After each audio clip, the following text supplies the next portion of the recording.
Hello everyone, कैसे हैं आप लोग। आशा करता हूँ सभी लोग तैयारी कर रहे होंगे।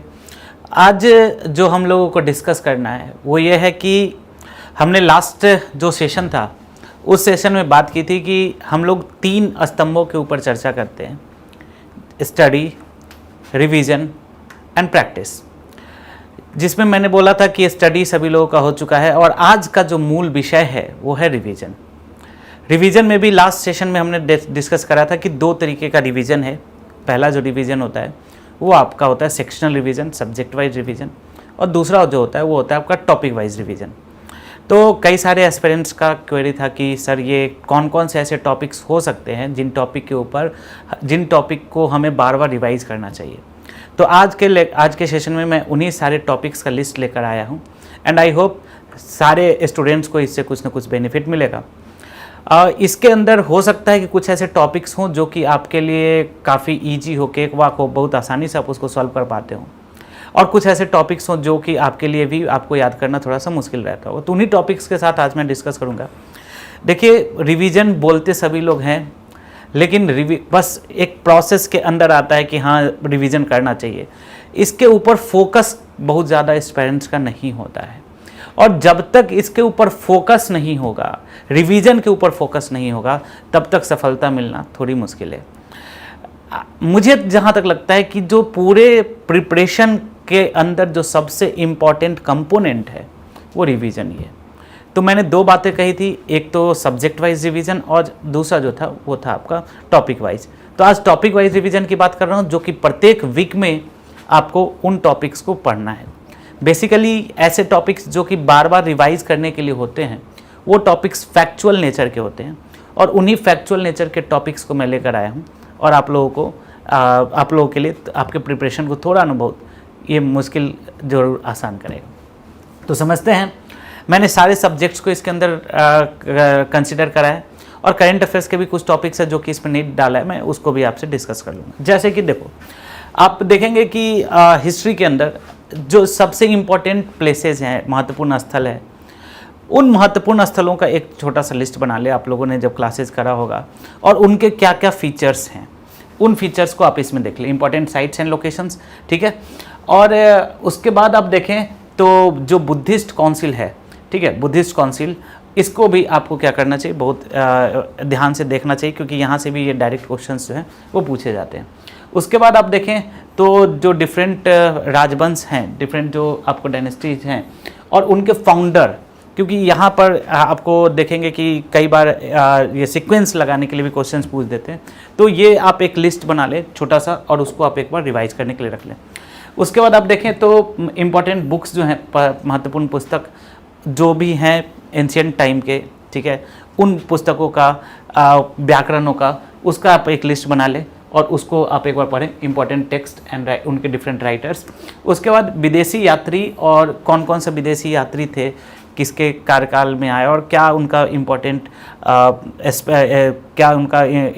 फीचर्स था, क्या था, उन सभी को आप देख सकते हैं।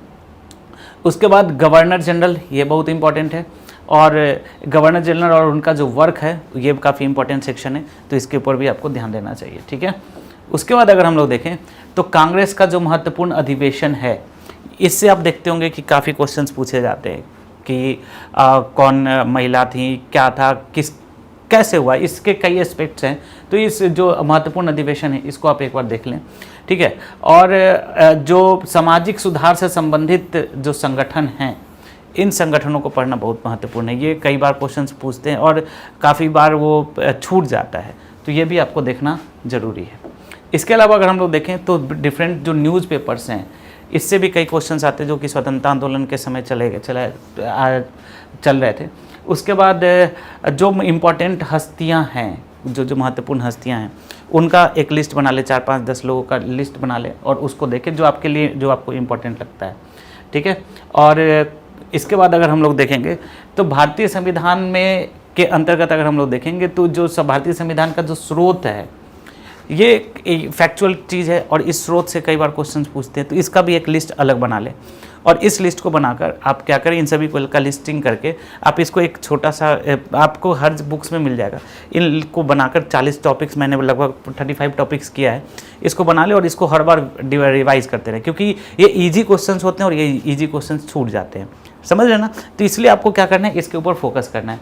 उसके बाद आपको देखेंगे कि संवैधानिक और गैर संवैधानिक निकाय, तो इसमें जो डिफरेंट क्वेश्चंस आते हैं कि किसी का कितने साल में सेवानिवृत्ति होती है, क्या उनकी अर्हता होती है, तो ऐसे 10 जो संवैधानिक निकाय हैं उनका, जो भी संवैधानिक गैर संवैधानिक निकाय हैं उनका एक लिस्टिंग कर लें और उनके 4-5 फीचर्स, ज़्यादा कुछ देखने की जो होते हैं उनके 4-5 फीचर्स को देख ले, अध्यक्ष कौन होते हैं, क्या होते हैं, उसको देख लें, ठीक है। और संविधान में संशोधन, ये एक इम्पॉर्टेंट टॉपिक है जहाँ पर कि संविधान, डिफरेंट संविधान संशोधन है, और ये सभी को आपको हर वीक, मैं फिर से बोल रहा हूँ आप सभी को, इन सभी को आपको हर वीक देखना है। और ये पूरा नहीं कि संविधान संशोधन के उसके डिफरेंट पार्ट्स को नहीं, आप इंपॉर्टेंट संविधान संशोधन का एक लिस्ट बना लें और उसको बस एक वीक में एक बार उसको देख लें, ठीक है। उसके बाद अगर हम लोग देखेंगे तो जो हमारा डिफरेंट अनुसूची है और संविधान का जो भाग है, ठीक है, इस अनुसूची और संविधान का भाग, इसके ऊपर भी आपको फोकस करना है कि अनुसूचियाँ कौन कौन सी, संविधान का भाग कौन कौन सा है, इसको आपको थोड़ा सा ध्यान रखना चाहिए, ठीक है। इसके बाद हाँ, वरीयता क्रम, जो आप देखेंगे कि जो ऑर्डर है, ऑर्डर ऑफ प्रेसिडेंस, ठीक है, तो ये ऑर्डर्स जो है, वरीयता क्रम जो है, ये बहुत इंपॉर्टेंट है, तो इसको भी आपको ध्यान रखना चाहिए, इससे भी एक क्वेश्चन पूछ ही लेते हैं। इन सभी का मैं फिर से बोल रहा हूँ, इन सभी का आप क्या कर ले, एक लिस्ट बना ले, ठीक है। उसके बाद देखेंगे तो सौर मंडल और ग्रह से भी बेसिक क्वेश्चंस पूछे जाते हैं, और अगर आप बनाएंगे इसका नोट्स अगर आपके पास होगा तो मुश्किल से 1-1.5 पेज में सारा कुछ हो जाएगा, तो वहाँ जो फैक्चुअल डेटाज हैं उसको भी आप एक बार देख लें। वायुमंडल की परत, ठीक है, ये यहाँ से भी क्वेश्चंस पूछते हैं, तो इसका बेसिक फैक्ट्स, बहुत ज़्यादा नहीं करना है, एकदम बेसिक फैक्ट्स जो है कि उसमें कौन कौन सी गैसेज हैं, उनकी संरचना क्या है, सबसे ऊपर से नीचे देख लें कि कौन कौन सा है, सबसे पहले क्षोभ मंडल है, फिर समताप मंडल है, कैसे है, उस सभी को आप एक बार थोड़ा सा देख लें, ठीक है। उसके बाद अगर आप देखें तो महत्वपूर्ण पहाड़, जो भी इंपॉर्टेंट माउंटेन्स हैं उसको देखना है, नदी, झील, इन सब, रेगिस्तान, इन सभी को आपको एक बार देख लेना है, जो कि थोड़ा सा आपके लिए इंपॉर्टेंट रहेगा, ठीक है। और ये लैंडफॉर्म्स गलती से आ गया यहाँ पे, लैंडफॉर्म्स की ज़रूरत नहीं है। हाँ, मिनरल्स आप देखेंगे, खनिज संसाधन, मिनरल्स जो है ये काफ़ी इंपॉर्टेंट है, मिनरल्स काफ़ी इंपॉर्टेंट है, और इन मिनरल्स के साथ साथ उनका लोकेशन, मिनरल्स और उनका लोकेशन ये काफ़ी इंपॉर्टेंट है, तो ये आप एक बार देख लें, मिनरल्स और उनका लोकेशन ये बहुत इंपॉर्टेंट है, इसको आपको एक बार देख लेना चाहिए, ठीक है। उसके बाद अगर हम लोग देखें तो पंचवर्षीय योजना, मैं जिसको जिसको टिक आउट कर रहा हूँ वो ही सबसे इंपॉर्टेंट पॉइंट्स है, ऐसे तो और भी टॉपिक्स है, मैं लेकिन आपको टिक आउट करके लगभग 35 टॉपिक्स पर ही उसको रोक दूंगा। तो पंचवर्षीय योजनाओं, तो पंचवर्षीय योजना से संबंधित प्रश्न जो है वो बार बार पूछे जाते हैं, तो इसको आपको थोड़ा सा देख लेना चाहिए, ठीक है। उसके बाद इन सभी को करने की आवश्यकता नहीं है ना। बजट और सर्वे, ठीक है, बिहार का बजट और सर्वे ये काफ़ी इंपॉर्टेंट है, बजट से भी क्वेश्चंस बार बार पूछे जा रहे हैं और सर्वे से भी, तो बजट सर्वे का आपको यहाँ से भी मिल जाएगा, हम लोग PDF भी अपलोड करेंगे और इसका भी हम PDF आपको अपलोड करके देंगे।